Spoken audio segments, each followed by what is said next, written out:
Okay, if you can all take your seats, please. We're going to go ahead and get started with the noon keynote.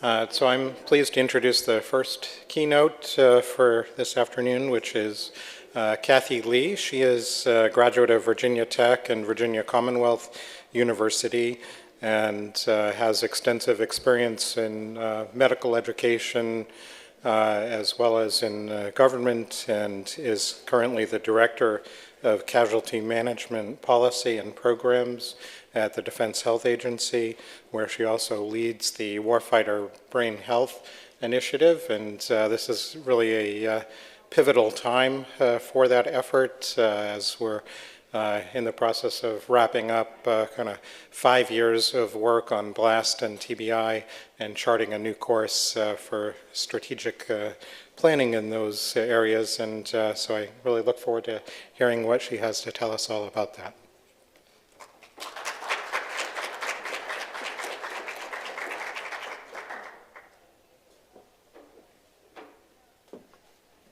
Well, good afternoon. It is my pleasure to be able to speak with you for a couple minutes about the DoD's Warfighter Brain Health Plan. We are done planning. We've been doing that for about 2.5 years and talked to a lot of service members to get this as right as we can coming out of the gate. And so I'm really pleased to share with you, we're in full implementation phase now, so I'm excited to tell you what the components are, what this thing looks like, and what we hope to accomplish by instituting a Warfighter Brain Health Plan. So thank you for the opportunity to the conference organizers that we can do this. So what is the Warfighter Brain Health Initiative, or WBHI? And the purpose of this initiative is, first of all, it's very much aligned to the Department of Defense mission. The Department of Defense mission is to defend the homeland and to maximize deployability. You may be surprised to know that of our armed forces, including Guard and Reserve component, we run about a 14 to 15% non-deployability rate. So we have people that come into the armed services and through their time are, for one reason or another, this is not all related to concussion or traumatic brain injury, they're unable to deploy. So we want to get that number down and get our deployability back up. So the mission of the DoD is to defend the homeland, and we do that because we have people that can deploy any place in the world and defend the United States. So what we want to do through this plan is to optimize service member performance on and off the battlefield. This is a DoD-wide initiative. It's a very deep and wide initiative that inculcates many different areas within this large U.S. Department of Defense. And I want to make note, too, that traumatic brain injury, which you are probably very well aware that the Department of Defense has spent significant funding over the last 14 years in researching and trying to accelerate care for traumatic brain injury.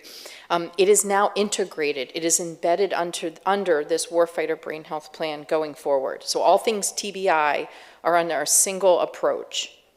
So the definition of warfighter brain health that's used for this initiative is the physical, psychological, and cognitive status that affects a warfighter's capacity to function adaptively in any environment, and it impacts readiness, operational capability, mission effectiveness. And really the goal is to overmatch our adversaries in this. So what you'll learn as I proceed with my briefing is that this has to do with medical, but a whole lot of things before anybody even shows up in a medical clinic. So our goal is to really look at the life cycle of the warrior and try to optimize their performance, their deployability throughout the life cycle that they're with us. So as anything in the Department of Defense, you have to have your authorities to do whatever it is you want to do. So the authorities, this plan for Warfighter Brain Health was determined by the Deputy Secretary of Defense back in 2018. And Secretary Sullivan wrote a memo and said, we need to have a unified approach to how we are going to address warfighter brain health. And so from that, he asked for a strategy and action plan that would be one plan across the entire department. Additionally, we instituted a process through what's known as a capabilities-based assessment. So we based everything on the requirements, and that's the language that our warfighters talk. So everything is based on capabilities, and that's what that middle document addresses. And then finally, recently in December, when the National Defense Authorization Act was signed by Congress, we have 2 pages of legislation that addresses brain health in it as well. So these 3 hallmark documents support our strategy and how we're going forward when we address warfighter brain health. I can share with you the document on the left is public, and you can download it off of a health.mil website. And what it outlines is 53 activities that support these lines of effort that I'm about to walk through with you right now. This document is signed by the current Deputy Secretary of Defense, Catherine Hicks, and also the Vice Chairman of the Joint Chiefs of Staff. And I tell you that to say that it is supported and endorsed at the highest levels within the Department of Defense, which means it's not a pretty flower that's going to fade or somehow go away. But this is here to stay. It's even in the law now through the National Defense Authorization Act. So the Warfighter Brain Health Plan is a joint effort between both the operational and the medical forces. So it is not just medical related. We have to bring in our operators and our high-risk groups into this. And when I say the words brain health, it should be noted that we have a true affinity towards cognition in this plan. So we're really looking at cognitive skills, cognitive performance, cognitive readiness. And the reason for that is that you're probably well aware that physical performance is something that's very valued culturally within the Department of Defense, and our warfighters train and go to gyms and lift weights and are physically very fit. However, the thinking skills come secondary, if at all. So our process in this plan is to really get the cognition to be on par with physical, so that people see that going to brain fitness gyms and really concentrating on your brain health is vitally important to you to function as a warfighter. So every time you see the word brain health, if you can shift your brain to say cognitive, that's what our initial focus has been on. So our Warfighter Brain Health Plan has taken a single brain health approach so that we can all be on the same sheet of music and move forward and accelerate. And the focus is to optimize the warfighter brain health. So sometimes when I brief these to higher command and generals in our senior leadership, this is the one slide I showed them. I only get one slide. This is the one I'm going to show them. And the reason for that is because it really outlines everything of the initiative, which is the mission there on the left-hand side. And this was purposely worded to say act rapidly. So as we evaluated and talked to people, service members, to build this plan, they knew we were doing it, and we said, what are your priorities, what are your concerns?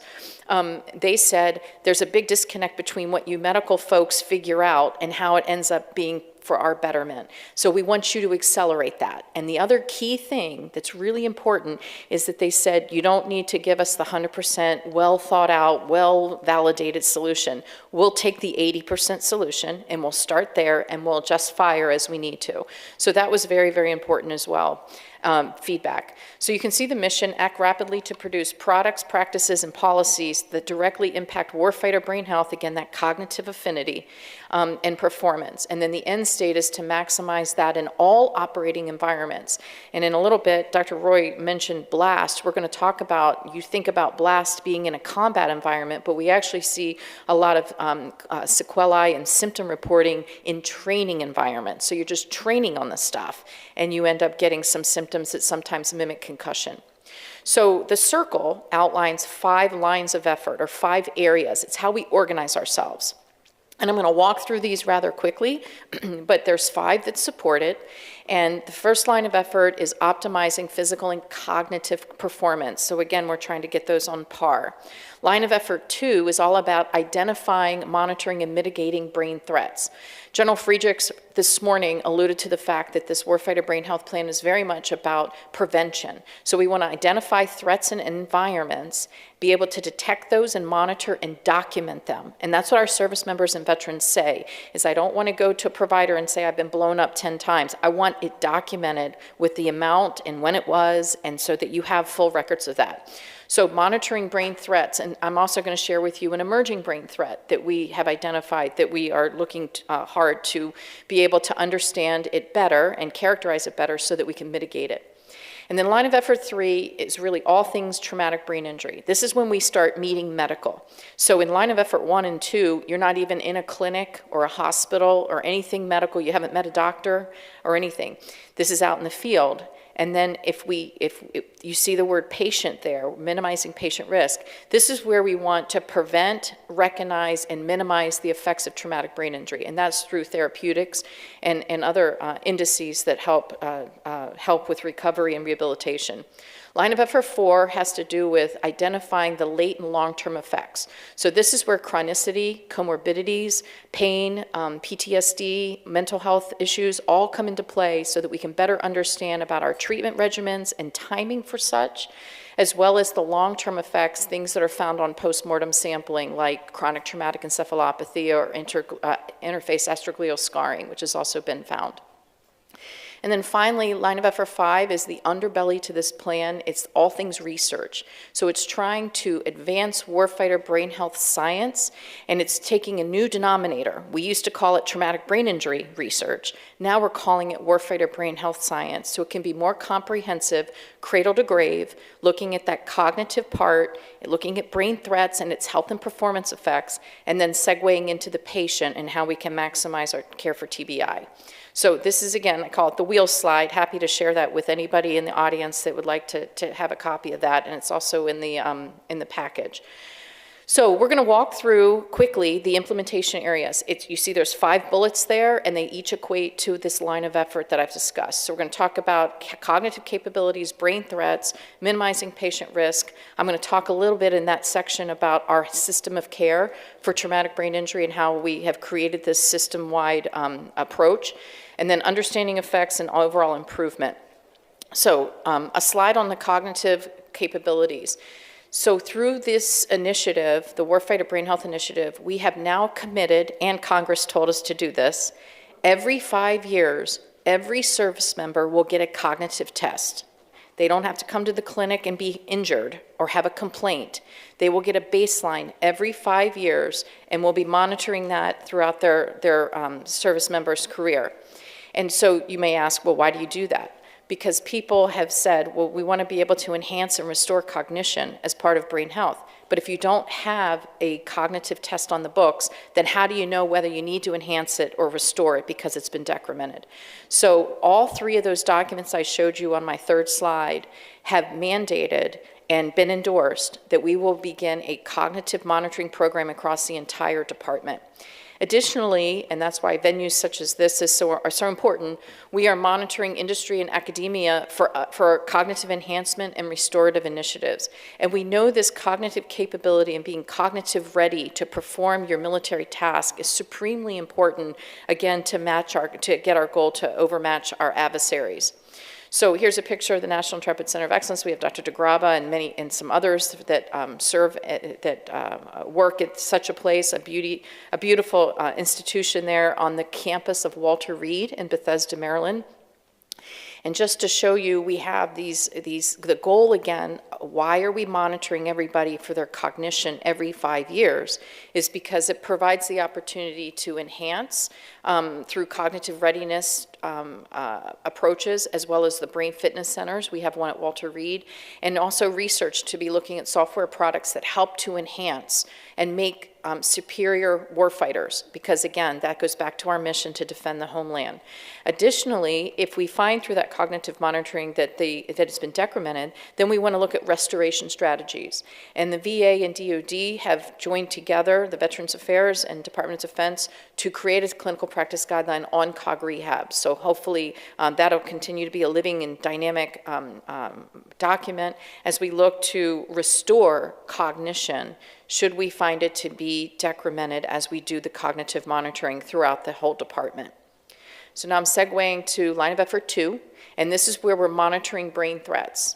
The goal of this is to have an improved understanding and then mitigate, once we find out what the deleterious effects are, of brain exposures to the warfighter.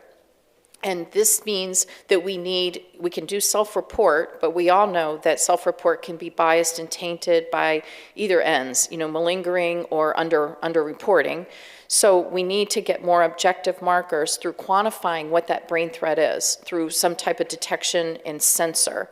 And then we want to understand what the health and performance effects are of said brain threat. So here's a listing. It's just in alphabetical order. It's not in a prioritized order of when I say brain threats, what I'm talking about, that we know that are out in our environment that could have a deleterious effect on brain health, cognition, physical performance.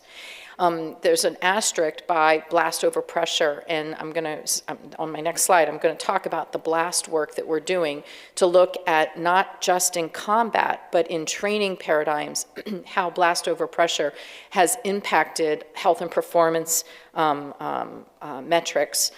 We also look at blunt force. One of the most common reasons for traumatic brain injury is acceleration, deceleration type injuries. We're looking at directed energy, and I have a slide on pulsed high power microwave, the Havana syndrome that you've probably read about in the media. High G, acceleration, vibration, and recoil. So we're also getting at our aviator community, we're getting at our infantry and artillery community, and really trying to ensure that in our explosive ordnance device communities and special operations across the whole board, this is a plan for everyone. It's not just for the high-risk special operators or something like that. So a quick comment on blast, our work. We're in line of effort 2, and this is a brain threat. We know that blast, an explosion, an IED, a grenade, can all cause injury to the brain, obviously. Sometimes pretty significant injury, moderate and severe, and penetrating brain injury. But additionally, we know that low-level blast exposures can cause mild subconcussive type symptoms and many times injury. So back in 2018, Congress mandated that it directed a longitudinal medical study of blast over pressure exposure in members of the armed forces. We are about to wrap that up later this year, by the end of this calendar year, and we'll owe Congress a report to Congress on our findings. And basically, what this language asks us to do is to monitor, record, and analyze blast over pressure. Is that feasible to do? Check mark, we did. We were able to go out in the field during training exercises and monitor using blast gauges that are wearables, and we were able to document that, and we were able to analyze that data. So now we're looking to how to monitor that across the force in a more regimented way. The whole purpose of monitoring this exposure is to find out, and we have a list of weapons that the services told us, these are our most commonly used ones, these are the ones that we're most concerned about, because we have people that report headaches afterwards or sleep problems, dizziness, fogginess, etc. So we had that come from the service members themselves on which ones to look at. So the weapons and munitions were chosen by the Secretary of the Army, Navy, Air Force, Marine Corps, and Special Operations. And what have we found thus far in this study that's been about 4 years is linkages from the blast exposure to health and performance into C. Mainly they fall in the realm of reporting symptoms like headache and sleep disturbances, memory changes, brain fog. Also neurocognitive changes, simple reaction time and processing speed, and sensory issues. We've had issues with vestibular and ocular motor changes as well. So a lot of it fits pretty closely to some of the concussion work.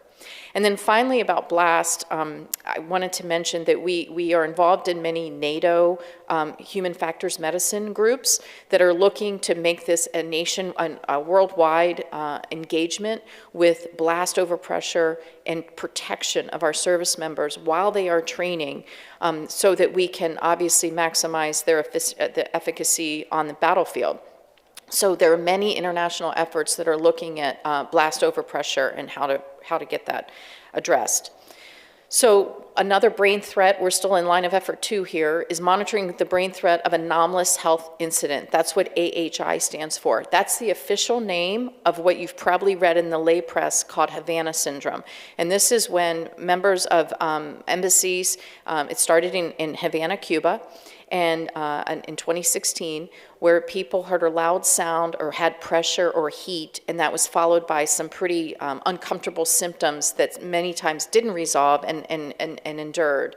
And so DOD has been part of that as well. Department of State and some of the other department level agencies have had personnel, government personnel affected and family members affected. So this again fits under the rubric of warfighter brain health because it's a threat that we want to be able to sense and detect, we want to document, and we want to understand what the health and performance relationships are so that we can mitigate those. So we believe at this point in time that anomalous health incidents, AHI, is caused by directed energy.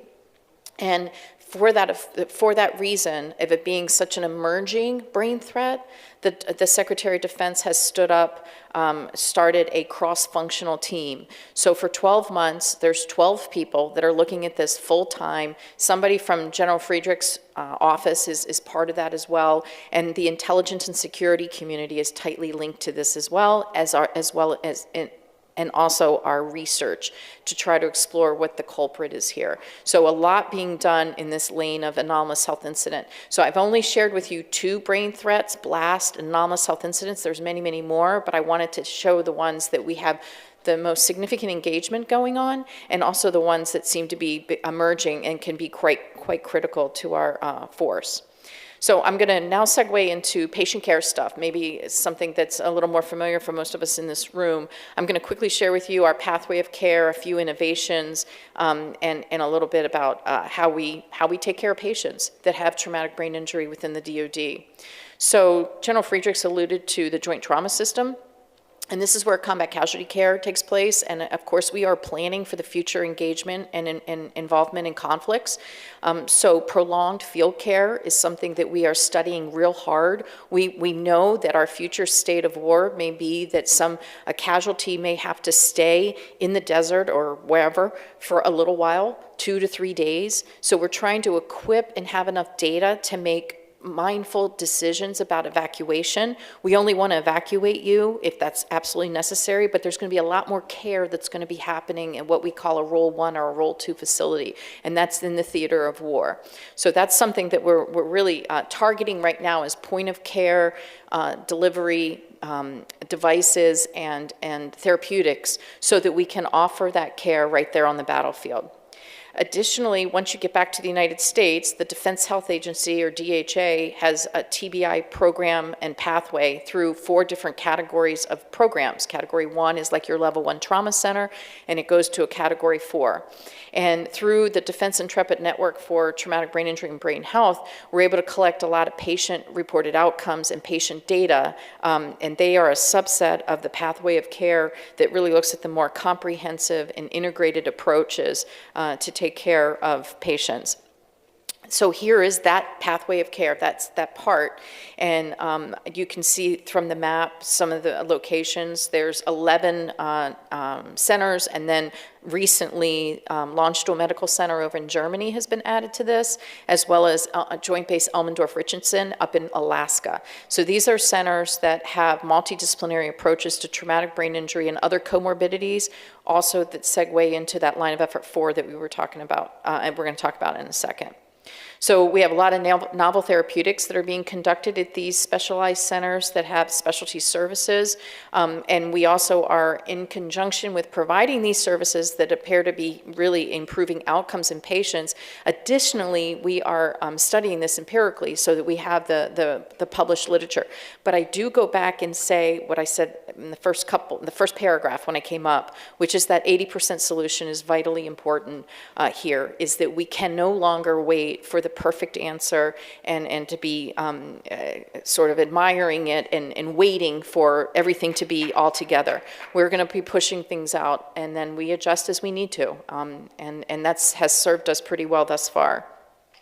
I wanted to share with you, in the realm of traumatic brain injury, over the last couple of years, we have built an arsenal of the best practices. And these are the areas that we address when it comes to traumatic brain injury.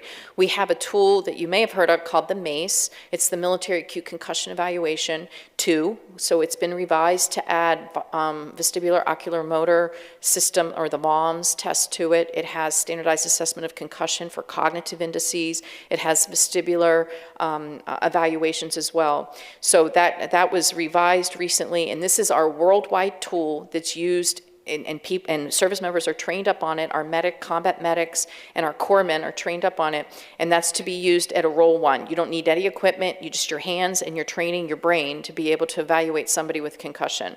And I just highlighted some areas that you can see that we have a footprint in terms of how to guide providers within the Department of Defense on how to care for traumatic brain injury. You can see cognitive rehabilitation, headache, neurocognitive assessments, neuroendocrine dysfunction, dizziness and vertigo, visual dysfunction, neuroimaging, progressive return to activity, so that you just don't say you're cleared, you can go, but rather progressively return somebody back to their pre-injury activity levels. And then finally, sleep disturbances. So these are the areas of engagement where we scour our DoD-funded research and other points of research in this area, and then provide to the primary care manager and other specialty services the guidance on how to take care of this. So now I'm going to go into the fourth area, which is understanding the late and long-term effects. We have a brain tissue repository over at the University, Uniformed Services University in Bethesda, Maryland, and we are collecting brain specimens and then looking at those for post-mortem tissue samplings to find what type of sequelae happens from chronic and cumulative and late effects from much of what we've been talking about. And we want to, again, continue to collaborate with the VA and other government agencies, because we need to have a better understanding. And the why for that is because we have a lot of people suffering with chronicity and comorbidities, and it leads to our suicide issues as well. So we really want to be able to get on this and address and better understand it, the etiology, the mechanisms, so that we can provide treatments up front. The whole goal of the Warfighter Brain Health Plan is to keep everybody deployable, defending the homeland, and not having enduring problems.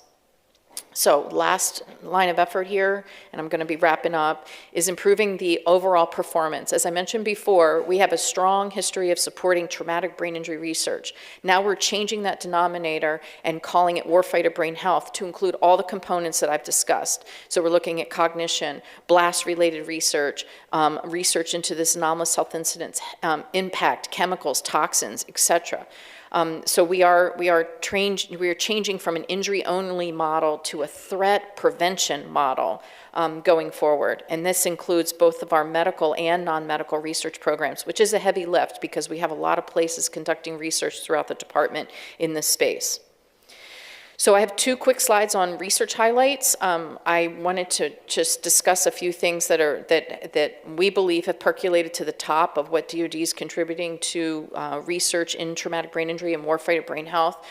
We want to understand cognitive performance and this whole ingredients for cognitive readiness, because we know that that is going to affect everybody across the entire force, which is what this plan is for.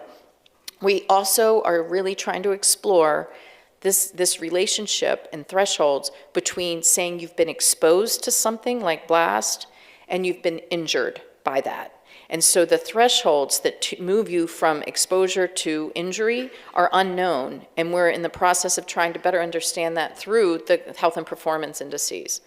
We recently had a win, if you will, by putting interim guidance, and that's what we do. Again, without having the 100% solution, call it interim. Just say it's for now until we learn more. So we've been pretty successful in being able to put out some interim guidance, because if you don't put anything out, if you don't use interim guidance, then there's nothing out there. So people are left, service members are left to try to figure this out on their own. So it's vitally important that when the information starts to come in and we have a preponderance towards one way, that, that we're able to share that. And so recently we had a memo that came out from an Assistant Secretary of Defense that for managing brain health risk from blast, and it recommended 4 pounds per square inch as the threshold. So if you have these blast monitors on and you're working with munitions and it's over 4, then you know you need to change your formation or you need to get off the grid for a little bit, and because that's now been identified as a threshold. We will adjust as we need to, but that's how we're going to start. In the realm of biomarkers, we had an FDA-cleared blood biomarker that we use, and actually the document on the right is a clinical practice guideline on how to use that biomarker downrange in the battlefield environment. And that was all done by the Joint Trauma System. We're also looking at blood biomarkers, not in injury, but in the exposed environment, so we can understand the pathophysiological responses and the mechanisms that lead sometimes to this subconcussive picture. And then we also, sometimes our studies, we try to clump it all together and look at we look at biomarkers from the diagnostic framework, from the assessment framework, from the recovery framework, from the prognostic framework. And one study attempts to do all 4 of those things. So we're trying to piece out and parse out the particular areas of the continuum so that we can have a better understanding and actually get some utility and some transmission from that knowledge, from the knowledge gleaned. So my last slide on research highlights, again, looking at the late and long-term effects. We're looking at phenotyping brain-injured patients in the mild TBI cohort. We have identified about 26 phenotypes. We're working with the Department of Energy on this, taking large data sets, doing a supercomputing, and trying to understand the phenotype. And so everybody gets excited about that, but then the question always asked is, so what? So what are we going to do when we know we have 26 different types of mild TBI patients? Well, we want to be able to marry the needs of the patient to the assets that we can provide within the department. So that may be specialty services or something more. And we also are tightly woven with the VA in terms of that transition and access to data so that we can have, again, that full continuum. And I want to end with sharing with you, we recently funded the National Academies of Science, Engineering, and Medicine, NASEM. We funded them, we were the sole funder, for them to conduct a study to look at how to advance and accelerate traumatic brain injury care and research. Their report came out about a year ago from right now, and it had 8 recommendations in it. So follow on, which is great. Everybody, the civilian world, I think somebody's asked in the last session about how do you parlay what you learn in the military into the civilian sector. And this is a conduit for that, is that we use knowledge gleaned from these credible sources to really try to take our lessons learned and parlay them into meaningful things for the civilian sector as well, and bilateral exchange, which is really important.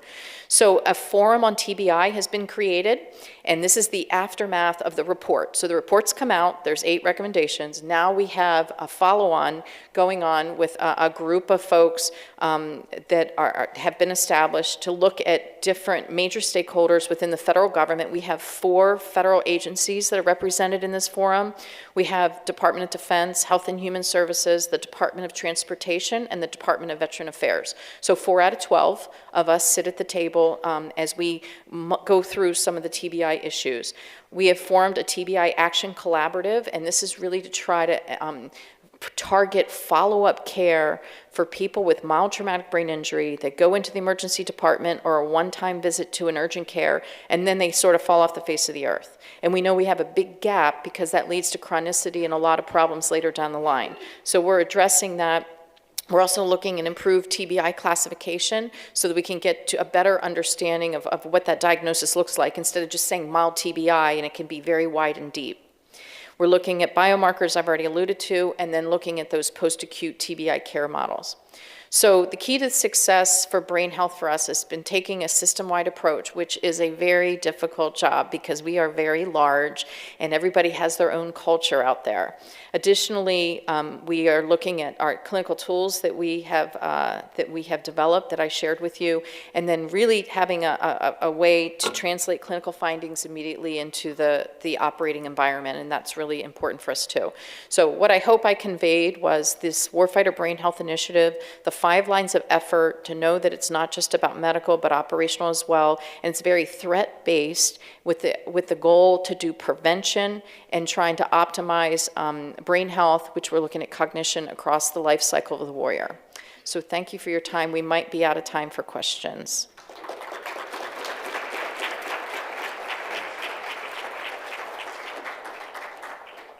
I think I'll ask you a question anyway. Okay. My name is Wes Ashford.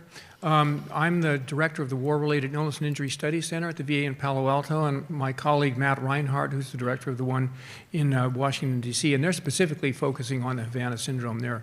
But we see all these veterans. You talk about long-term care. We see them when they're 40, 50, 60, 70 years old. We should really be working much more carefully with you, because I've got a dozen questions here about the different things and how we could help you Sure. do that. Because we're really interested in the long term, because we see these guys, they go out into the field, and the question I ask them when I see them is, well, what was more important when you went out there? Was it the mission, or was it your long-term health? And it's the mission. And we then have to deal in this country. I mean, you just passed the PACT Act, a $300 billion act over the next 10 years. There's a tremendous amount of money that goes into taking care of these veterans long term. And we need to figure out through the independent longitudinal exposure record. Eiler, I know you know all this Yes. stuff, but we should talk more about this. Sure. Thank you. Excellent talk. Thank you so much. Thank you.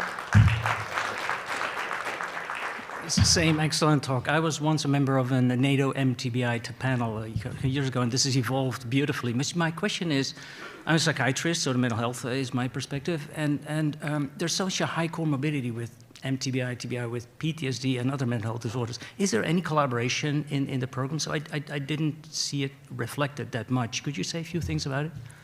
So collaboration with the psychological health vectors that come in? Yes, mental health. So the mental health. Mental health. So the National Intrepid Center of Excellence and the Pathway of Care looking at brain health has many, many paradigms. I didn't have a specific slide for that, but many paradigms that are looking at co-treating and addressing the mental health sequelae. Some of the innovative treatments that I mentioned also address some of the mental health pieces that come into play. But there's no doubt that we have a lot more that we need to learn as a collective with this mild TBI, they come in for that. And then, by the way, doing proper assessments to be looking at the mental health sequelae as well. Eric, thank you for that. Hi, thanks for your talk. I'm Dave from Brain Scanology, and so I'm from industry. My question is, other than SBIR funding, are there smaller, faster mechanisms for smaller pilot studies? So that's a great question. So we have a broad agency announcement, I should say that broadly to this group. So we have a broad agency announcement that at any time you can submit what you'd like, your idea, your thought, your concept, your data for a proposal. So that is one mechanism. Additionally, through the congressionally directed medical research programs known as CDMRP, there is a psychological health and TBI program. It's TBI PHRP program. And so there are specific solicitations that come out. They've just done some vision setting in that program, and they get pretty healthy funding for that. So I would say, your SBIRs and looking at some of the broad agency announcements that are out there. There's some for Special Operations Command. I'm not sure what product you think you're targeting specifically, but you can also go to some of the high-risk groups that have their own funding mechanism. The ones that I just mentioned are big DoD portals through combat casualty care, military operational medicine. Thank you.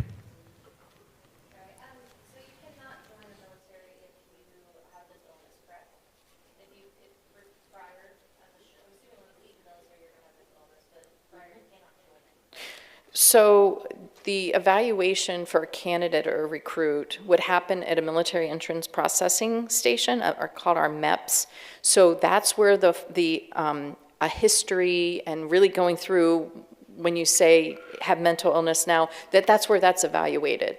So I couldn't give you a blanket statement about that, but you would go to one of these MEP stations, there's 62 of them throughout the United States, and that's where the individualized evaluation would be conducted.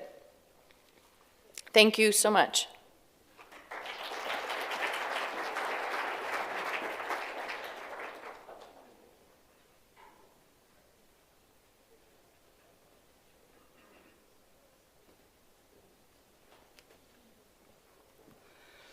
Good afternoon, everybody, and we're delighted to welcome again our favorite keynote speaker, Dr. Deepak Chopra. He does not need any detailed introduction. We just had a wonderful panel discussion on consciousness, and he will be speaking today on the hard problem of consciousness. So please join me in welcoming Dr. Deepak Chopra.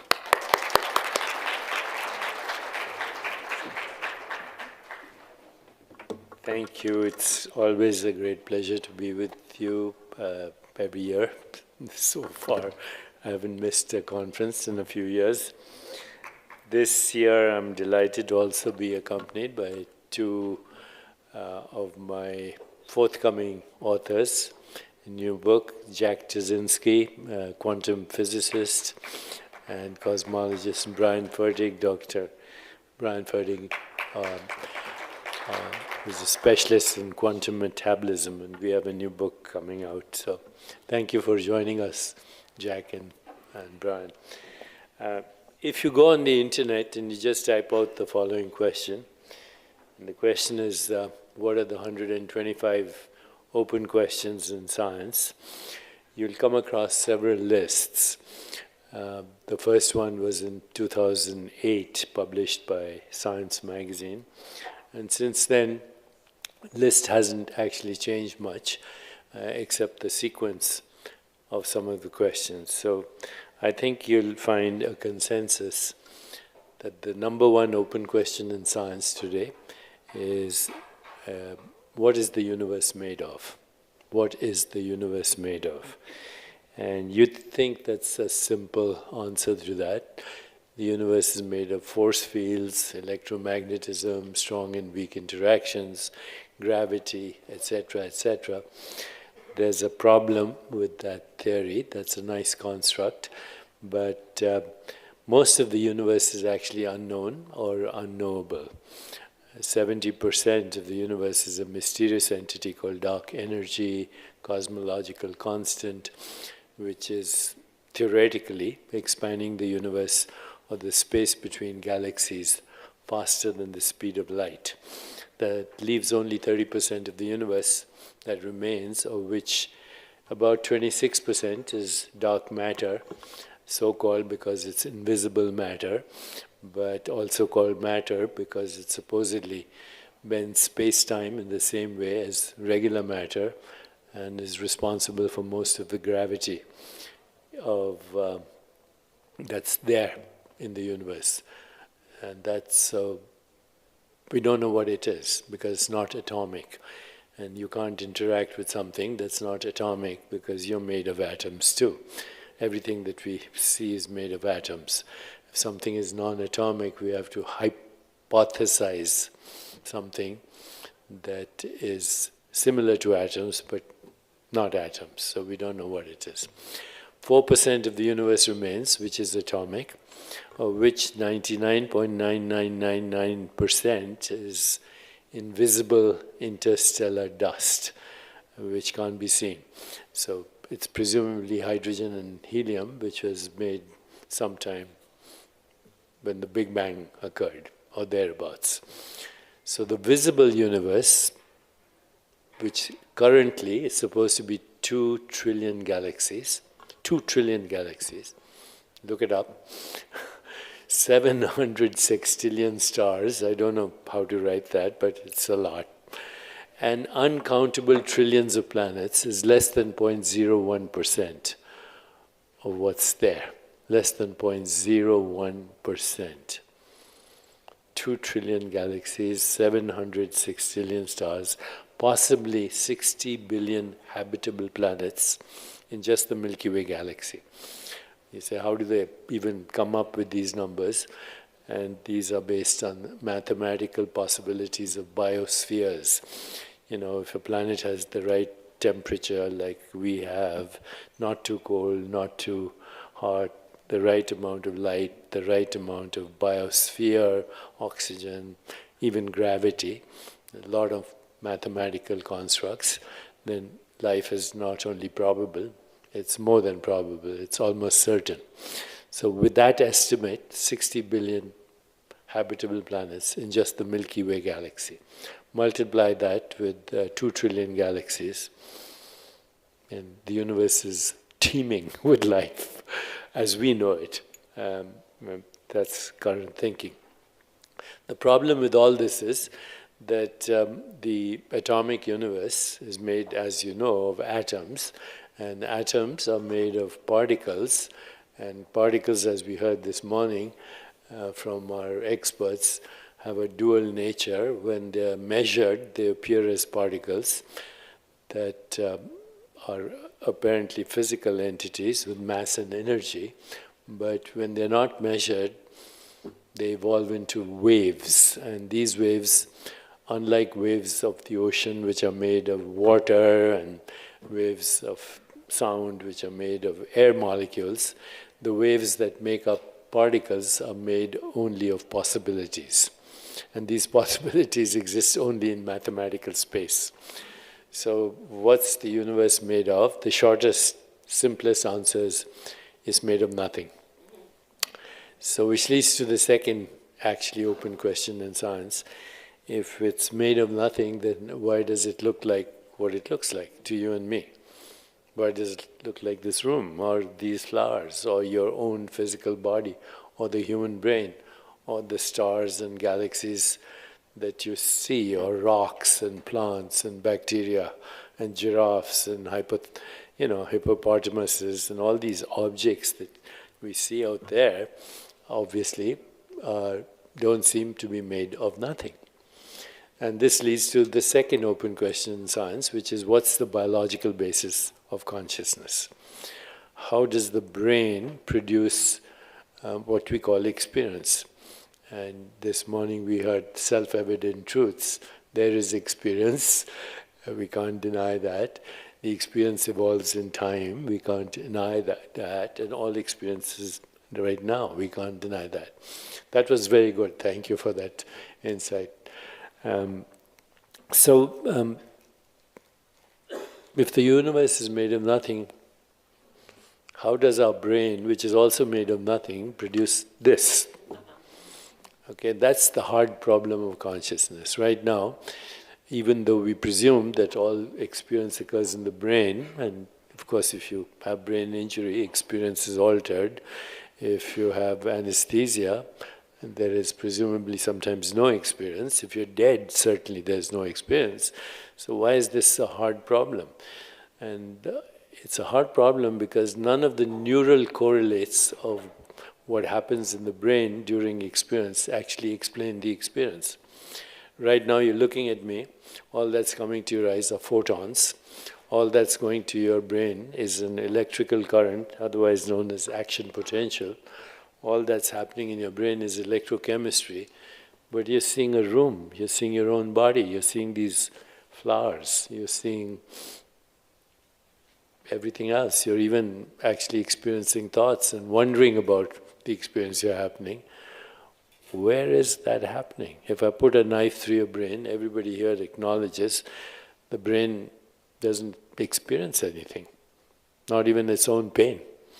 So where is the sound being experienced? All that's going to your brain is an action potential through the five senses. But you're not experiencing action potentials. Even if you were, that would be an experience also. So where is all this happening? And I would suggest to you that if we keep asking the wrong questions, we'll never have the right answers. So this is a conversation that is actually becoming quite relevant. These are some recent issues of New Scientist and Scientific American.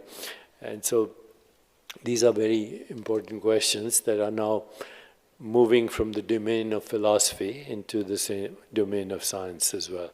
Of course, philosophy, all science did begin as philosophy. What is reality? The more we look at it, the less real it seems.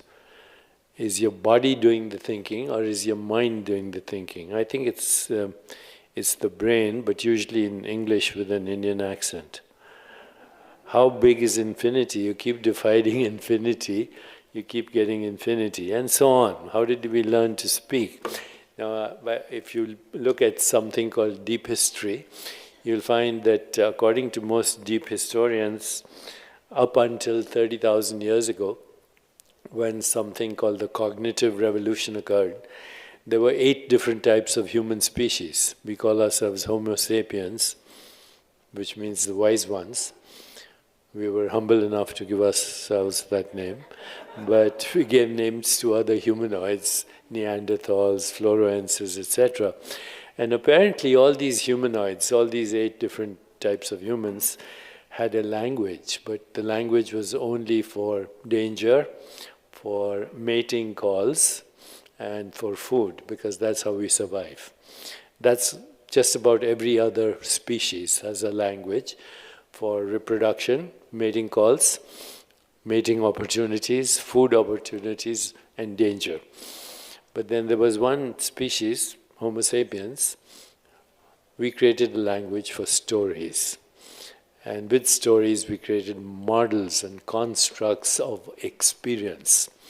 And then we replaced those constructs for the actual reality of the experience. Everything that we call reality today, including atoms and molecules, are constructs for experience. Before you can call something an atom or a force field, you have to have an experience, whatever that experience is. Newton looking at the apple fall, mythically speaking. But there is an experience that produces the construct of the experience. And that experience is basically, the construct is a story. And so humans are the only species that tell stories. To be human is to have a story. Mythology, religion, culture, science, philosophy, even mathematics is a story. And with that story, we created the human experience of what we call the human universe. Latitude, longitude, Greenwich Mean Time, money, nation-states, empires, colonialism, on and on. Everything that you can give a name to is a human construct to an experience. So this is what is being discussed today in science. Is the universe conscious? We heard today, actually, the word panpsychism being used, and panpsychism suggests, it's a new philosophy in science, that wherever there's matter, there's mind, and wherever there's matter, there's mind. That mind is organized matter, and matter could be organized mind. I think they're both actually human constructs for something which is much deeper. So in the few minutes that I have with you, I want to explore with you a method in spiritual practice that is being called the direct method. So very carefully, this is a spiritual practice, direct method. And when we look at experience directly without interpretation, all we experience is sensations. This includes sense perceptions, images, we imagine, we have feelings, emotions, and we have thoughts. This is all we experience. I'll repeat that. This acronym, SIFT, S-I-F-T. The totality of our experiences, sensations, sense perceptions, images, feelings, and thoughts. The rest is a story. Whether it's a mathematical story or a mythical story or a religious story or a scientific story, it doesn't matter. So let's imagine you're a child and you're a baby and you don't have a name yet, or you don't know that you have a name. You don't know that you have an identity, and you're looking at these flowers.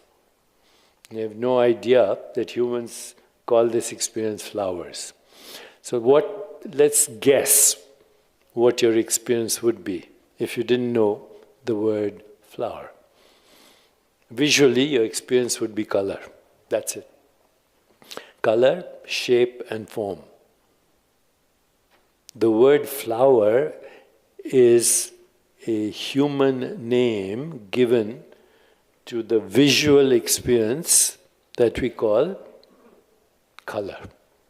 And this is a species-specific experience. This is a human experience. What does this look like to an insect with 100 eyes? No idea. What does this appear to a bat that only knows the echo of ultrasound? No idea. What does this appear to a butterfly that looks at this through ultraviolet, to a snake that experiences this as infrared? No idea. But to a human, these are these colors. And then the construct is these are flowers. But of course, this is a modality of a combination of experiences, not just visual, auditory, tactile, sensations, smells, and tastes. And this confederation of modalities of experience or knowing, in this case, we call it flowers. In this case, we call it a hand. In this case, we call it whatever this is doing, or a computer. Everything you give a name to is a combination of experiences which are modifications of consciousness as perceptions, images, feelings, and thoughts. When I was in medical school, I actually, 1962, I entered medical school. There was a Nobel Prize given to some scientists. Remember, 1960s, I think, when we heard about DNA and the genetic code for the first time. And then in 1962, I read an experiment where scientists took some kittens and they brought them up in a room that had only horizontal stripes. Some other kittens brought them up in a room that had vertical stripes. And when these kittens grew up to be wise old cats, one group of cats could only see a vertical world. The other group of cats could only see a horizontal world. Is the world vertical, horizontal? Depends on who's looking. Depends on the nervous system and how that was conditioned to perceive. So I realized then, as a medical student, that all our perception is learned. Everything is learned phenomenon, whether it's taste or smell or auditory. You like Chinese food, I like Italian food, she likes Korean food. It's a combination of modalities of experiences which are just sift. After that, it's a human construction. So perception is learned. We learn to perceive when we give meaning to direct experiences, which are sensations. And giving meaning to these sensations, we create perceptions, which then also generates emotions and thoughts. And the storyline we create by emotions and thoughts is what we call everyday reality. So it's not the first time that it has been suggested that body, mind, and world are human constructs. They're illusions. Illusions means they're ephemeral, they're transient, they're snapshots of activity in consciousness, they're modified forms of consciousness itself. So the German philosopher Wittgenstein, I think, first suggested that our life, in the Western world anyway, he said, our life is a dream, we are asleep, but once in a while we wake up enough to know that we're dreaming. And what we call everyday reality is a lucid dream in a vivid now. So if I asked you what happened to your childhood, you'd say, it's a dream. If I asked you what happened to your teenage years, you'd say it's a dream. But what about this morning? It's over, isn't it? It's a dream. What about 5 minutes ago? That's a dream. What about these words? By the time you hear them, they don't exist. So everything that you experience has already happened. Why do you call it reality? If everything you experience, it doesn't matter if you experienced it a microsecond ago, or you're looking at the microwave background from 13 billion years ago, the principle is the same. Everything you perceive has already happened, including your own body that you're perceiving right now. So these constructs are mistaken for reality until we understand the trick behind them. And the trick here is that our body and our mind is part of the projection. We think of ourselves as embodied in the body and mind, but actually the body and mind go along with everything else. So if I think I'm an embodied observer, then I'm a person and you are an object. And this is a microphone. But if you look at it from a bigger perspective, then I, this object, this body-mind, and you, and this microphone, and everything else is entangled in the same field of awareness, in the same field of awareness. And where is that field of awareness? We can't find it. And we can't find it because awareness has no shape. Awareness has no form. Awareness has no color. Awareness has no sound. It is, in fact, what is modifying itself as color, shape, form, sound, and that which we call bodies and minds. And furthermore, all perceptions are magical lies, including the perception of our own body. Our perception tells us the earth is flat. Who believes that anymore? Our perception tells us that the ground we walk on is stationary. We know it's spinning at dizzying speeds and hurtling through space at thousands of miles an hour. My perception tells me you are a three-dimensional body in this theater of space-time and causality.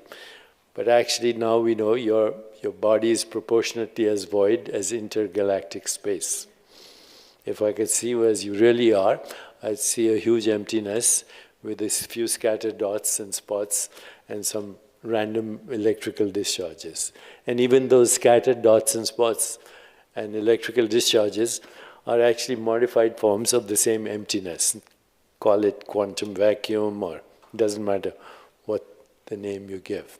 So everything you can see, perceive, think about, imagine, and feel is based on magical lies. But magical lies make experience possible. So freedom to create everyday reality, which is also the freedom to alleviate suffering, ultimately even the freedom from the fear of death, because death is a concept based on a magical lie. I am the body and the mind. And the emergence of Platonic values can only come if we can see our way through the magical lies. So we hear this word of quantum entanglement now a lot. But what about qualia entanglement? We interpret colors and shapes in the same way. What about meaning entanglement? What about the metabolism of experience, which is entangled with everything that's happening cognitively, perceptually, in form of sensations and images and thoughts? Just as the way we construct visual experience, we construct auditory, tactile, and other experiences. And this is how we give meaning to a world, and we call it physical. I assure you, nobody has ever observed a substance called matter. All you have observed is your own perceptions. And they are species-specific. And culture, what we call empirical facts, are species-specific snapshots of perceptual activity in your own consciousness. So matter is a construct for human perceptual activity. I'm sure you can see a woman sitting in front of a mirror, but you can also see a skull. Which is it? Well, I would assure you it's neither, it's colors. And as soon as you give meaning to colors, you create a perception. You can see two faces or a jar, depending on the meaning you give to colors. When the colors are modified forms of perceptual activity in your own consciousness. See a woman's face or a bugle, and now it gets interesting. You can choose to experience a mother-in-law, a father-in-law, or a daughter-in-law, depending on the meaning you give those colors. You see a man riding a horse, you see an old man with a beard, or a butterfly landing on flowers, a woman's face, birds returning to nesting grounds, or their nests, woman's face.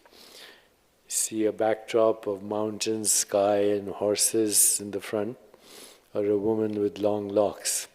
Same thing here. I like this particularly, this slide.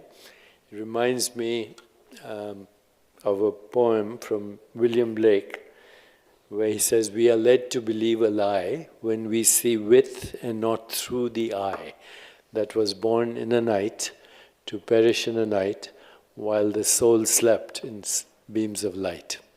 So this word, of course, spells out the word liar. When we see with the eye, we are seeing through the conditioned mind. And when we see through the eye, we see through the eyes of awareness. Awareness of the mind is not the mind.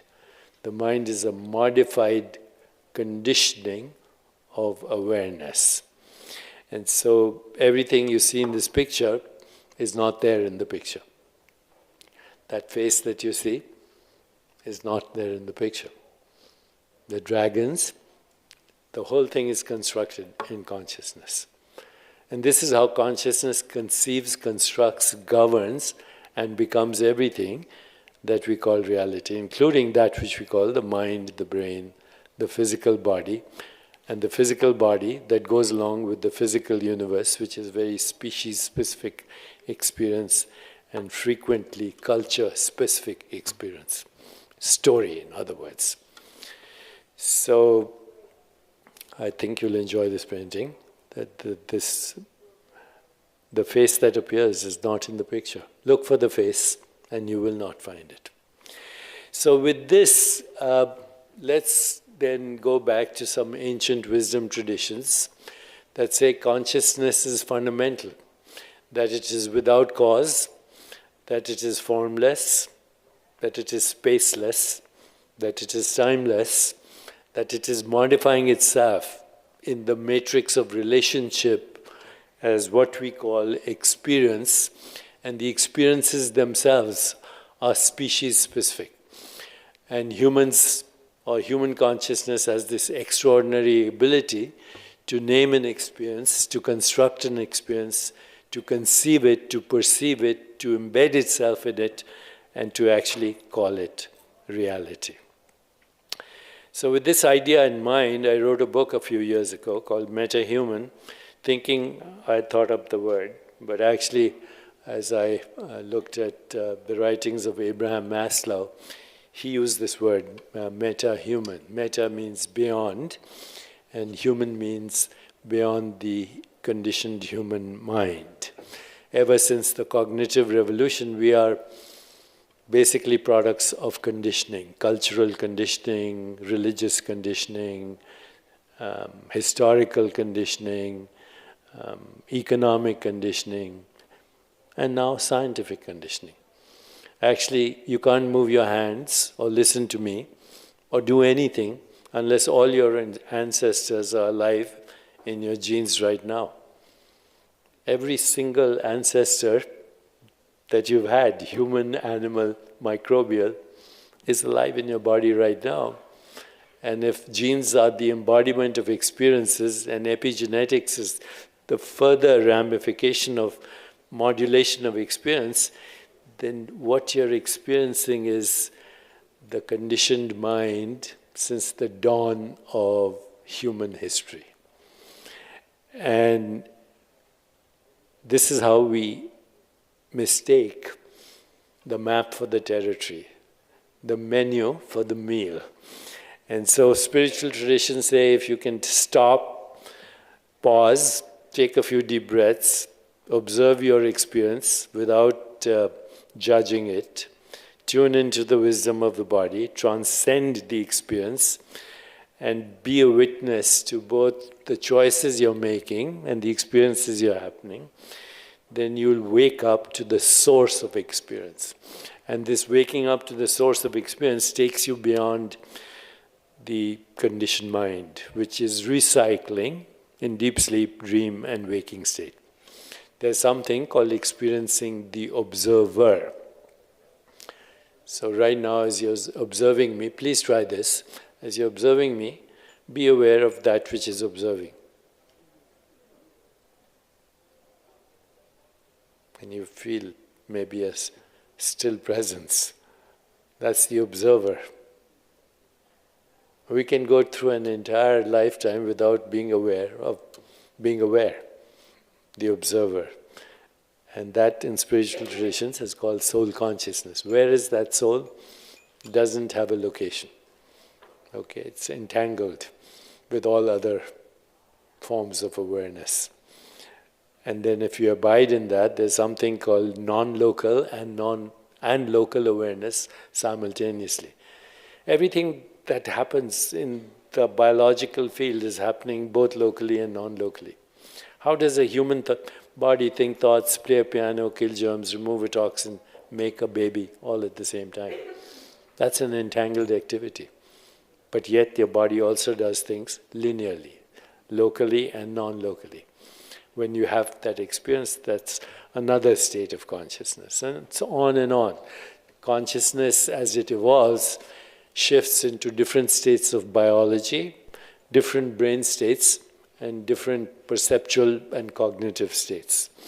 And so this is what spiritual traditions call meta-reality, or pure consciousness, a field of infinite possibilities, entangled, a field without cause, irreducible, infinite and fundamental, unpredictable, follows the Heisenberg uncertainty principle, infinitely creative and disruptive, unfolds through non-local correlation, is the source of intention and attention, is intrinsically free of its experiences, although it modifies itself into experiences, and is self-regulating, self-evolving, rooted in the knowing I am, the sense of self.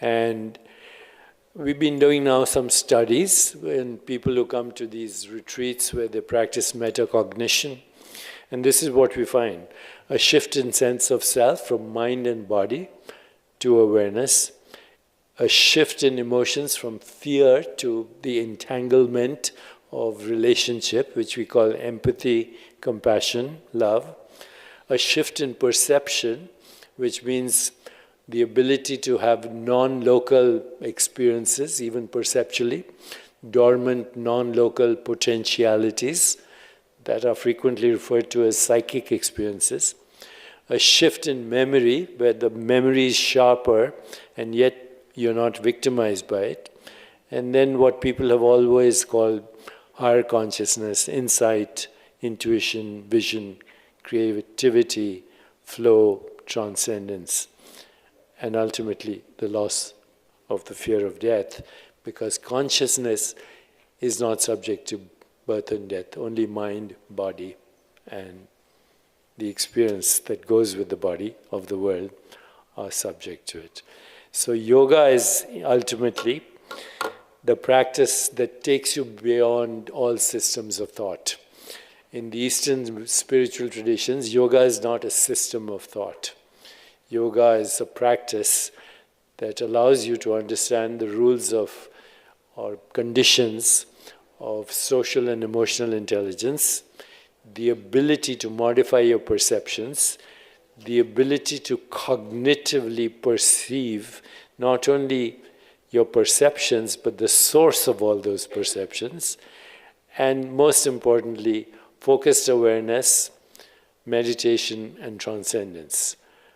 And with that package of techniques, you understand that no system of thought gives us access to reality, because systems of thought are human constructs for reality. Only going and transcending the systems of thought can give us access to reality, which is fundamentally formless, without cause, timeless, and spaceless, and that which we call I am, not I am Deepak. Thank you.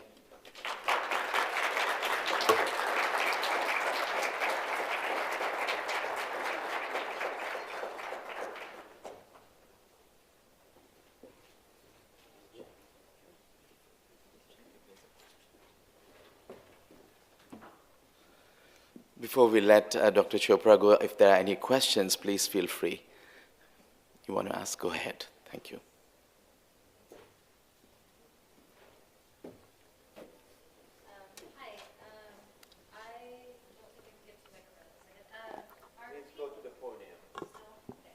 Or I can repeat her question.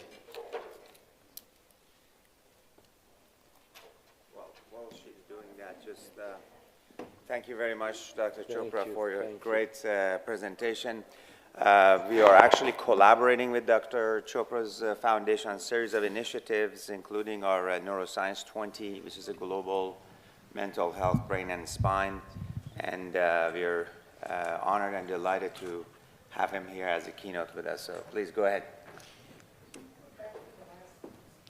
Please come. You have a question, right? Babak, yes. I'm very thrilled to collaborate with Babak and this whole initiative of brain mapping, because now that we know that genes are created, the brain is created by genes, but sculpted by experience, we can change our brains and the genetic activity of our brains by choosing experience and interpreting it in the right way. There was the question, right?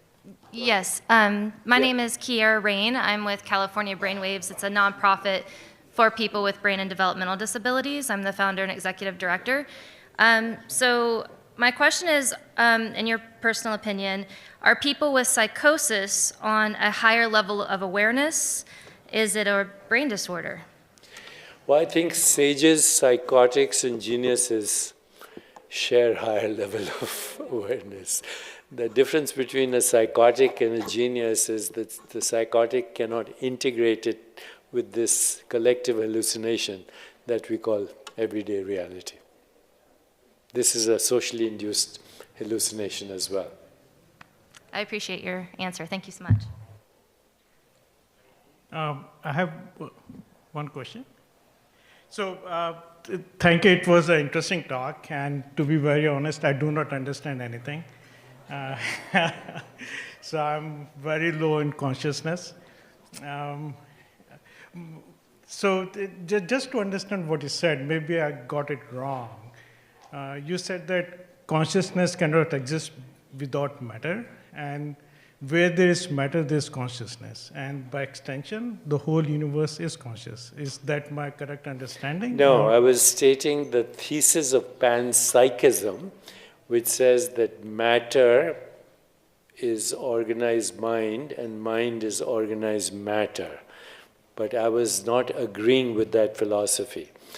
My philosophy, which I was trying to explain, that there's only consciousness, period. And I guess you're from India, right? Yes. So there's only Brahman, and the interpretation of Brahman is Brahman, the universe. It's the same thing. So matter, there's no such thing as matter. Matter is a human construct for a perceptual activity in human consciousness. That's the non-dual tradition of Vedanta. So, so matter is a human construct. Correct. Anything that you can give a word to is a human construct. So, is it an animal construct as well, or is it just human construct? No, animals are human constructs. So it's a giraffe, for example, doesn't know it's called a giraffe.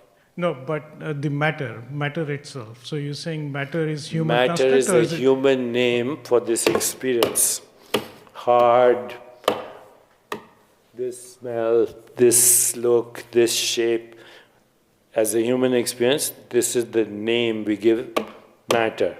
But what is this experience to a butterfly? What is this experience to an insect with 100 eyes? This is an experience. Before you call it matter, it's a human experience, species-specific experience. Right, but it does exist, or it does not exist. It exists as it's a wave of matter, so it's a dual. So it is an experience which we call perceptual activity, modified consciousness, given the word by humans, matter. Right, but I can call it Timbuktu. So you can that Timbuktu, it's only it human Timbuktu, or is it animal Timbuktu? Anything you say has to be human. Can I interject? Anything you say has to be human. Okay, so we are over time. There are two other, I'm sorry, you can discuss this afterward. Please go ahead. Thank you for that. I love your work. I'm a neurologist, and I talk to my patients about quantum healing. I don't know if they can understand it, but I really admire you. And I just want to ask you, I understand what you're presenting, and why are we so bad at experiencing the past, the future, and the present when it comes to interacting with others? Why haven't we evolved, and it's so difficult for us to relay with others? Our reality is different from someone else's reality, but we haven't gotten any better at it. All conflict in the world is conflict of stories and interpretation of sensations, images, feelings, and thoughts. That's because we are storytellers. All conflict in the world is ideological conflict. Communism, capitalism, this religion versus that. It's a different story. And you weren't responsible for the story you created. You inherited it from your ancestors and from your tribe and from your culture, from your historical background, from your economic background, religious, or whatever education. But it's a story.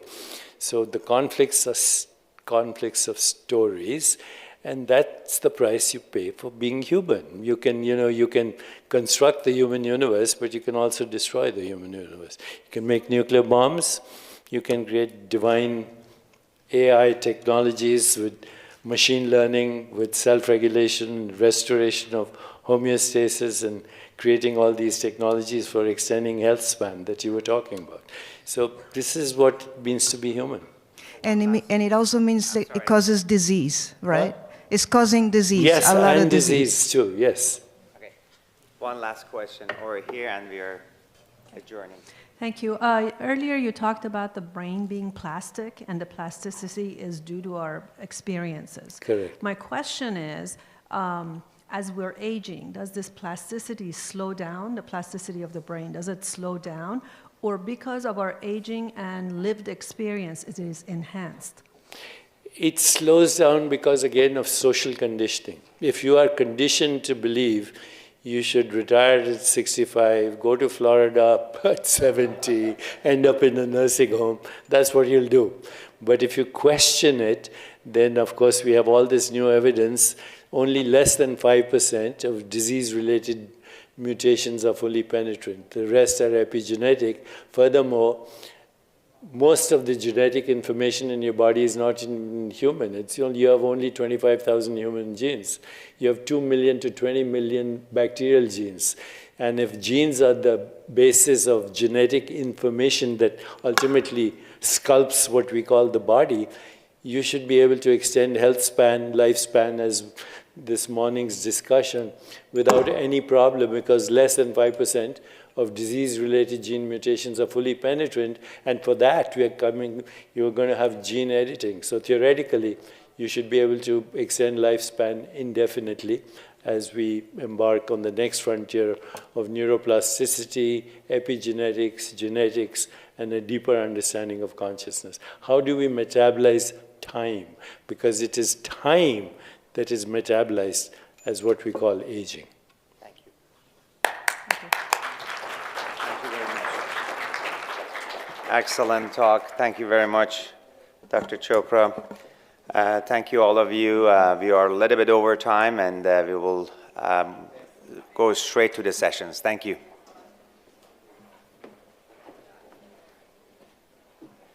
There is a bioskill lab, cadaver lab for skull base starting at 1:30 in the trailer in the back.